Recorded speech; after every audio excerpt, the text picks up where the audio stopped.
नमस्कार, मैं अभिनंदन। 1977 के लोकसभा चुनाव के बाद मोरारजी देसाई प्रधानमंत्री बने। 2 साल बाद ही सत्ताधारी जनता पार्टी दो हिस्सों में टूट गई। चौधरी चरण सिंह के नेतृत्व वाले धड़े ने कांग्रेस के समर्थन से सरकार बनाई।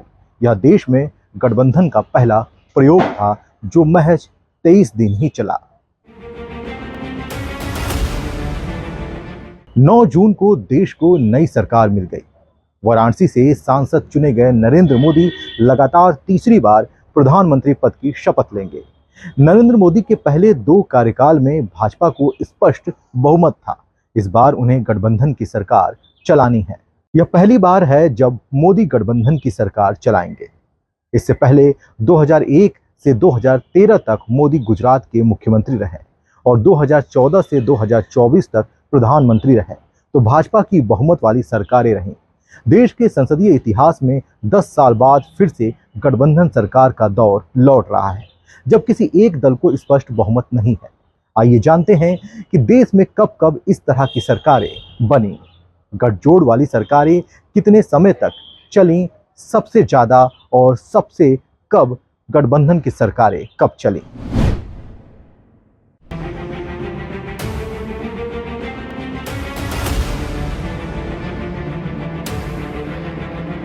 1977 में कई दलों ने मिलकर एक दल के चुनाव चिन्ह पर चुनाव लड़ा। स्पष्ट बहुमत की सरकार बनी। यह देश की पहली गैर कांग्रेसी सरकार थी। जीत के बाद मोरारजी देसाई प्रधानमंत्री बने। मोरारजी के नेतृत्व में गठबंधन 2 साल तक चला, लेकिन वैचारिक मतभेदों के कारण जनता पार्टी टूट गई।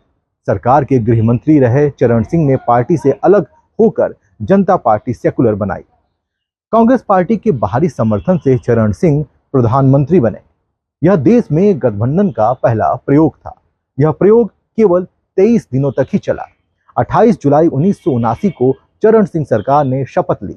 20 अगस्त 1979 को जब नई सरकार को बहुमत के लिए संसद का सत्र बुलाया गया, तो कांग्रेस ने चरण सिंह सरकार से समर्थन वापस ले लिया। बाद में उन्हें इस्तीफा देना पड़ा। हालांकि नए सिरे से चुनाव होने तक चरण सिंह कार्यवाहक प्रधानमंत्री के तौर पर पद पर बने रहे। इसके बाद 1980 में देश में पहली बार मध्यावधि चुनाव हुए, जिसमें जीतकर इंदिरा गांधी के नेतृत्व में कांग्रेस सत्ता में वापस आई।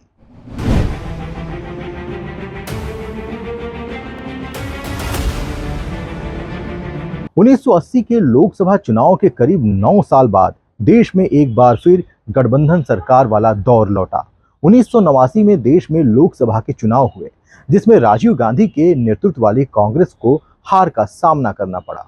यह पहली बार था जब किसी भी पार्टी या किसी चुनाव पूर्व गठबंधन को स्पष्ट बहुमत नहीं मिला था। चुनाव के लिए पूर्व कांग्रेस नेता विश्वनाथ प्रताप सिंह ने राष्ट्रीय मोर्चा नाम से एक नया गठबंधन बनाया।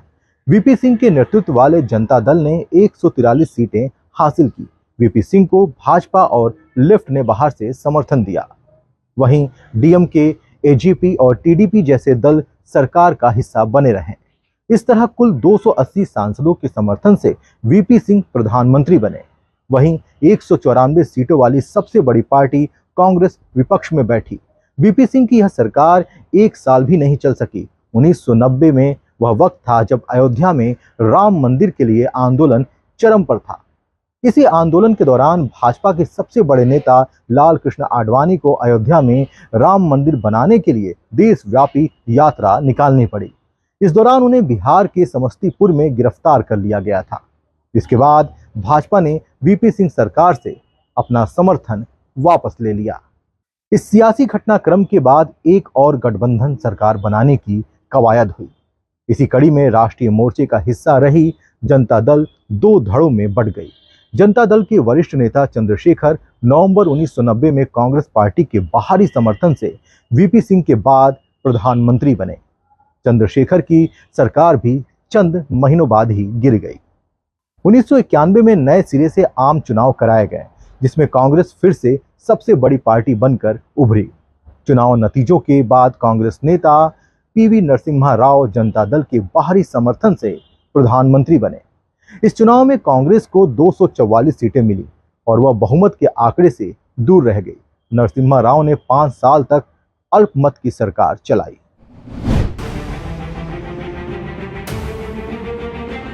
1996 में लोकसभा के चुनाव हुए, जिसमें भाजपा पहली बार सबसे बड़ी पार्टी के रूप में उभरी। भाजपा ने 161 सीटें हासिल की, जबकि कांग्रेस ने 140 सीटें हासिल कर दूसरे स्थान पर रही। जनता दल ने 46 सीटों के साथ तीसरा स्थान पाया। कई छोटे दलों के समर्थन के साथ भाजपा के वरिष्ठ नेता अटल बिहारी वाजपेयी ने प्रधानमंत्री पद की शपथ ली, लेकिन ये संसद में बहुमत हासिल नहीं कर सके। उनकी सरकार केवल 13 दिन में ही गिर गई। अटल बिहारी वाजपेयी सरकार के गिरने के बाद संयुक्त मोर्चा बना। एचडी देवगौड़ा के नेतृत्व में संयुक्त मोर्चे में जनता दल और तेलुगु देशम पार्टी और टीडीपी यानी तेलुगु देशम पार्टी, साथ साथ वामपंथी और कम्युनिस्ट पार्टियां शामिल हुई। यह गठबंधन भी आपसी झगड़े के कारण बहुत दिनों तक नहीं चल पाया और देवगौड़ा की सरकार 1 साल के भीतर ही गिर गई। इंद्र कुमार गुजराल ने उनकी जगह ली, लेकिन उनकी सरकार भी 1 साल से ज्यादा नहीं चल सकी।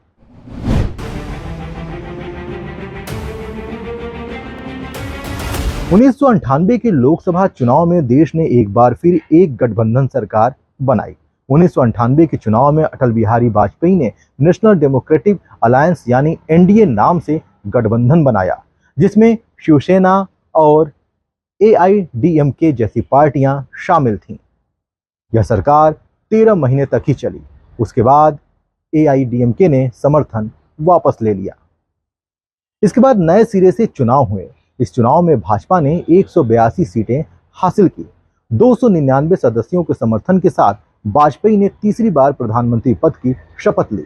इस बार वाजपेयी सरकार ने अपना कार्यकाल पूरा किया। यह देश की पहली गठबंधन की सरकार थी जिसने अपना कार्यकाल पूरा किया था।